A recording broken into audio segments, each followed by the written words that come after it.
Hey guys, welcome back. I hope you are having an amazing day. Let's get right into the stories. The first one is a pro-revenge story. This whole mess started back in 2018 when I joined Apex Solutions, a software startup. We negotiated a salary and agreed that there'd be no paid overtime, with performance reviews after 3 months and then annually. Standard deal. The pay was decent, but not amazing for the workload, yet I really enjoyed the coding challenges, so I figured I'd gain valuable skills to leverage down the road. After 3 years, we had around 10 steady clients with more in the pipeline, and cash was flowing in steadily. That's when discussions about back pay and compensating for past overtime hours began. According to my estimates, I had racked up close to $6,000 in unpaid overtime by then, not pocket change. Although it couldn't technically be classified as back pay, the talk centered around a discretionary bonus to cover those extra hours.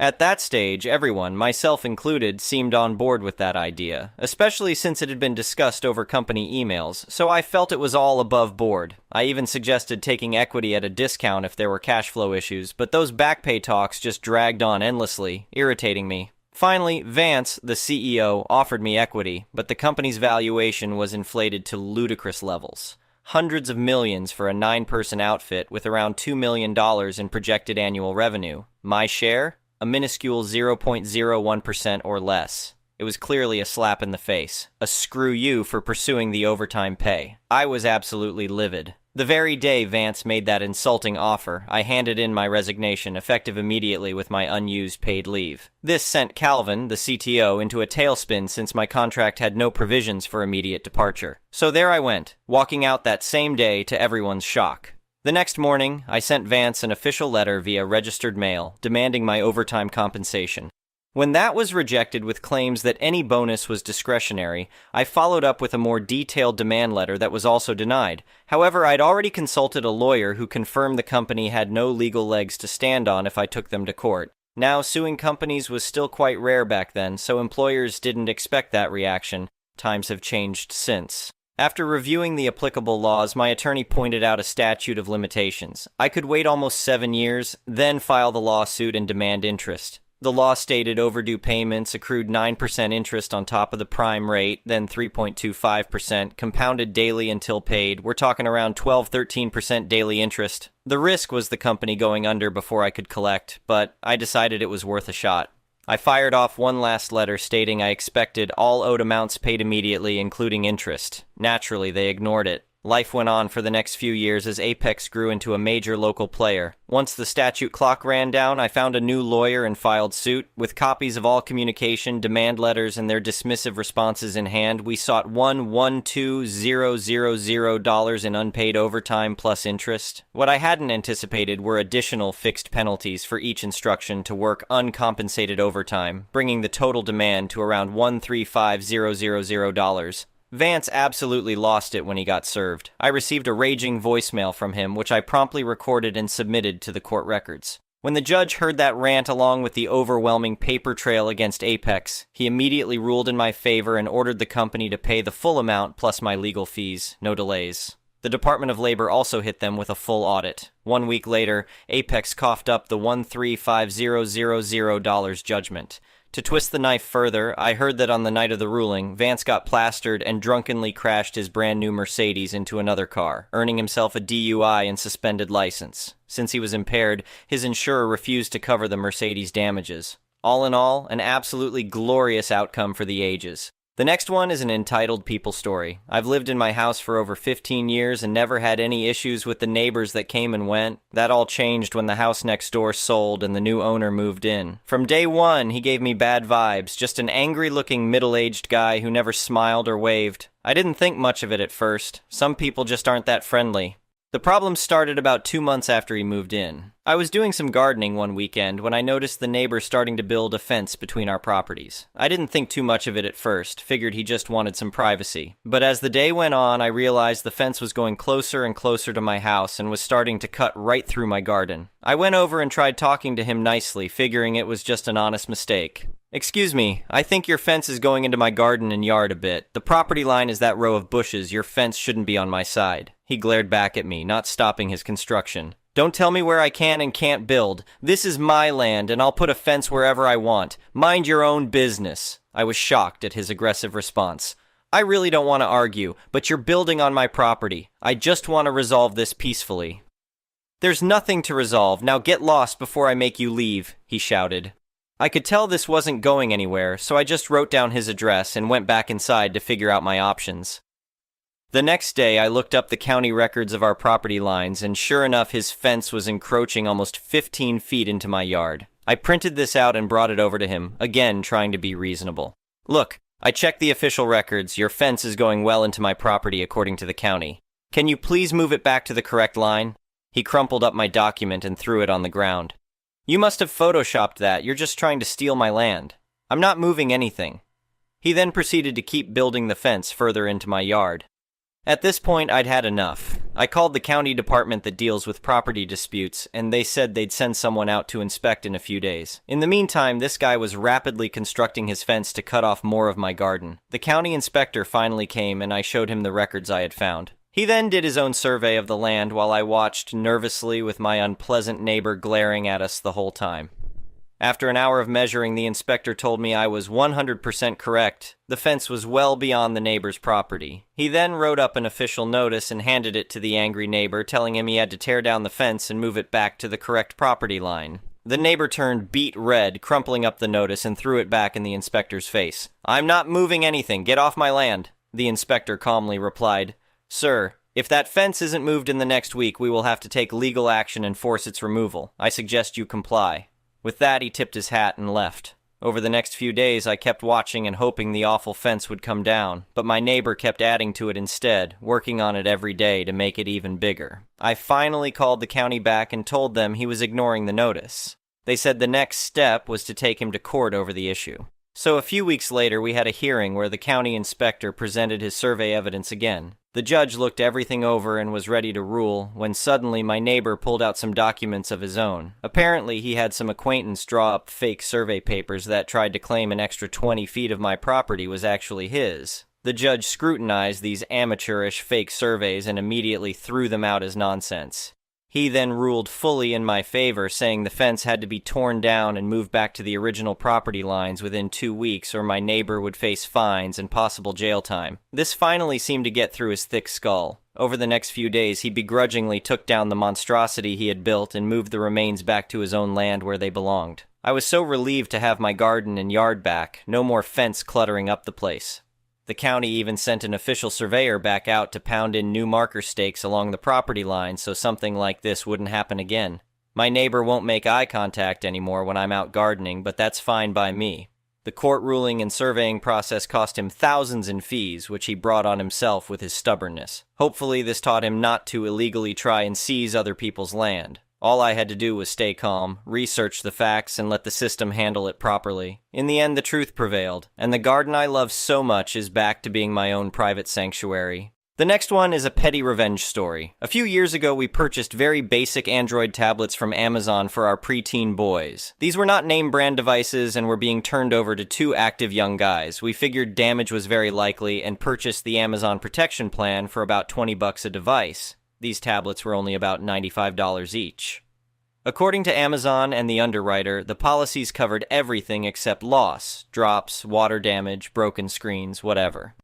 Anyway, the boys had the devices for about 6 months when both of their batteries started to fail. We would charge them up, but it was clear they weren't holding a charge and were becoming unusable. We reached out to the phone number from Amazon and reported the devices weren't working. They did some over-the-phone troubleshooting as we explained the battery issue. They then told us that it was still under factory warranty and we needed to communicate with the manufacturer for repair. As I mentioned, these were basically pieces of crap from a no-name company. We reached out to them and they wanted us to pay for shipping and a $49.95 diagnostic fee per device. This caused me to read the policy more carefully and understand exactly what was covered. At that point, I came up with a plan. The family was heading out for dinner and I loaded the devices into a backpack. Then I accidentally placed the bag directly behind my wife's rear tire and she mistakenly backed over it as we were pulling out. I got out of the car to see what the crunching sound was and suggested she pull forward again so I could check. At that point, the tablets were essentially shards of glass and broken plastic. I resubmitted the claim and poured the various remnants of the devices into a box. A few weeks later, we had Amazon credit for 2 new tablets. Our boys still laugh hysterically over this, and my wife is still a little mortified that I would do it.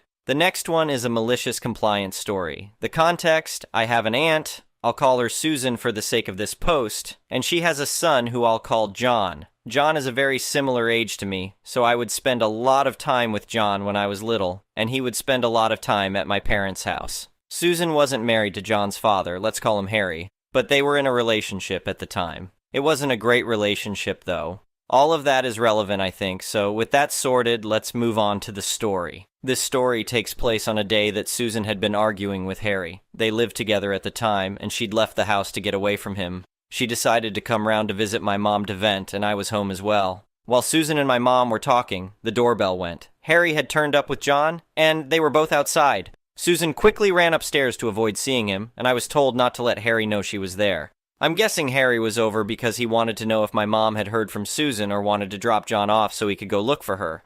I don't really know. I was pretty young at the time, and that wasn't what I was thinking about. What I was thinking was that I needed clarification on the rule that I'd just been given. You can probably see where this is going. My mom answered the door and started to speak to Harry. Meanwhile, I started tugging at her, trying to get my mom's attention to be able to ask her a question in private. After a little while, with me trying to find a way of whispering to my mom, she eventually says in frustration, "Mooch, it's rude to whisper. Anything you want to say, you can say out loud." At this point, there's nothing I can do, except ask in the raised voice of a child who has been told to speak up. I know I'm not allowed to tell Harry, but can I tell John his mom's upstairs? Cue a stunned silence, in which my mortified mother mentally processes what just happened, and comes to terms with the fact she couldn't even tell me off for doing exactly what she said. Harry, bless him, tried to pretend he hadn't heard anything, even if it was painfully obvious that he must have heard, and left shortly after. John stayed and saw Susan. Susan later went back home, and I'm guessing she argued with Harry some more. They really weren't great for each other. And as for my mom, I don't think she ever really lived it down. I think she still catches her breath when she remembers how awkward that moment was, and she never told me not to whisper again.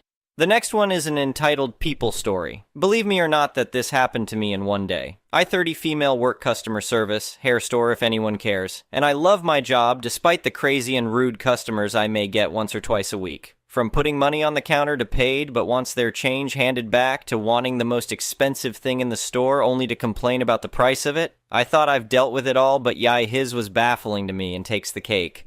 We just opened, and we only got a few customers come in. 3 people exactly. A woman brought 4 bags of braiding hair to me at the counter. I smiled and was about to speak and ring her up, but she cuts me off and says she's not ready yet and goes down another aisle. She brings back more stuff and continues to tell me each time she's not done yet or she's still looking. I offer her a basket to carry her items, but she said no and leaves again. She makes about 4 trips back to the counter at this point, and I decided since she didn't want a basket, I moved her items behind the counter with me to be out the way. When I do this, another customer is actually ready to check out. I happily start ringing up the items, but then guess who walks back up? She immediately asked where her things were. I told her I moved them to the side so that they wouldn't be in the way of other customers, and I didn't want to accidentally ring her stuff with someone else.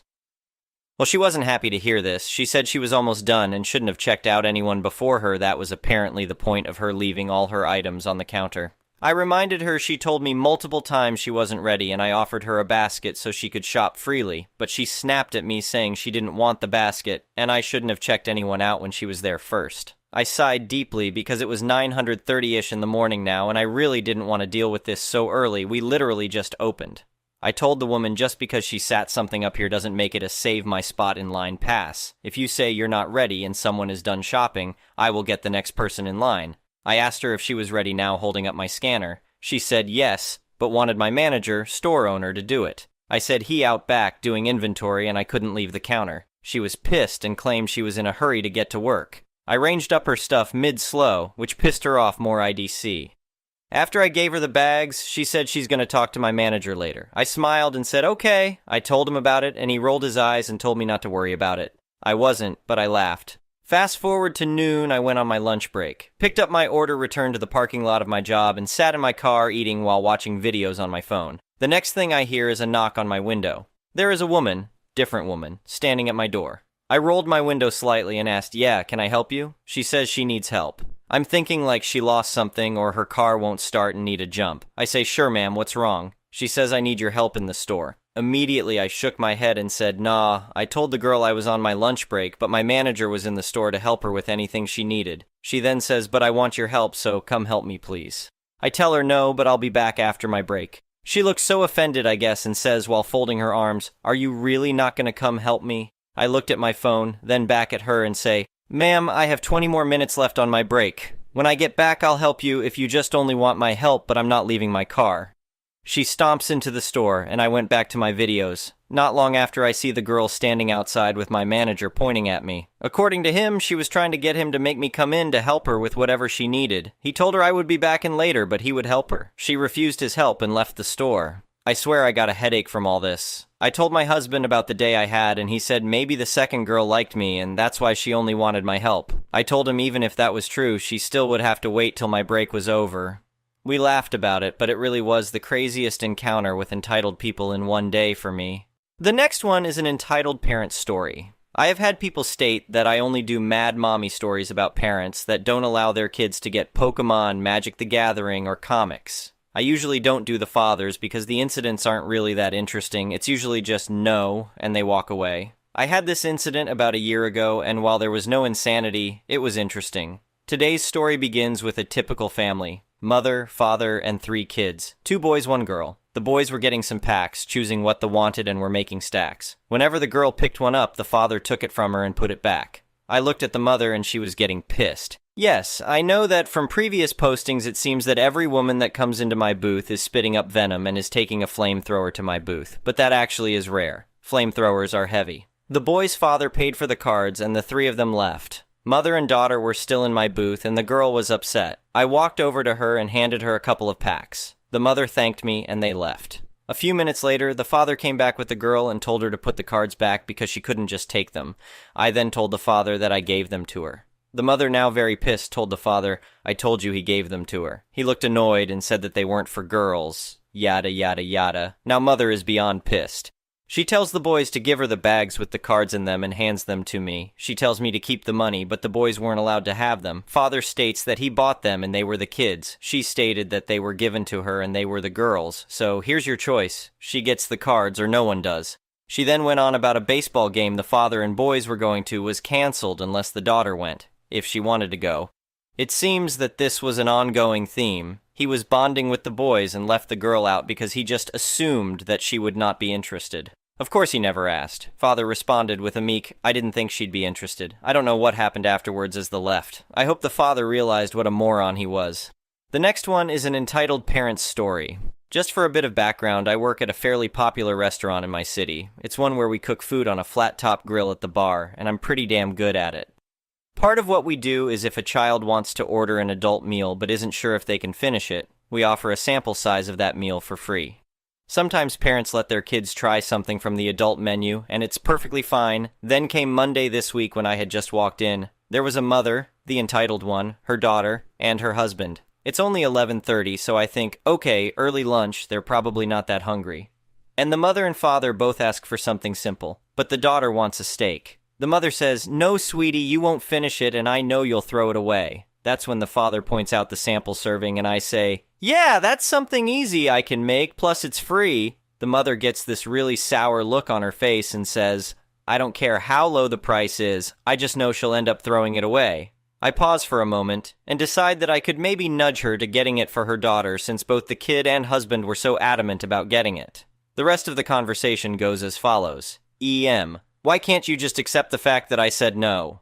F. Hun, it's free, and if she doesn't like it, there's no harm in not finishing it. EM. I don't care. I said no. You should understand that as your wife. If I say jump, you ask how high. Me. Ma'am, there is no need to get this upset over a free 5 ounces steak that you aren't even ordering. EM, as loud as possible. Shut the duck up. I will not tolerate some brat lecturing me on what to do. At this point, we've been arguing about the damn free steak for almost 30 minutes. That's when I put my foot down and said, if you don't stop, my manager will have to get involved. To which I was hit with a big fat shut the duck up as she grabbed her daughter's hand and ran out of the restaurant. The dad paid me $50, keep in mind they only ordered drinks, which totaled to around $10, and chased after his wife. I didn't see them the rest of the day. Thank you for watching. I would really appreciate it if you could like the video and subscribe to our channel if you haven't already.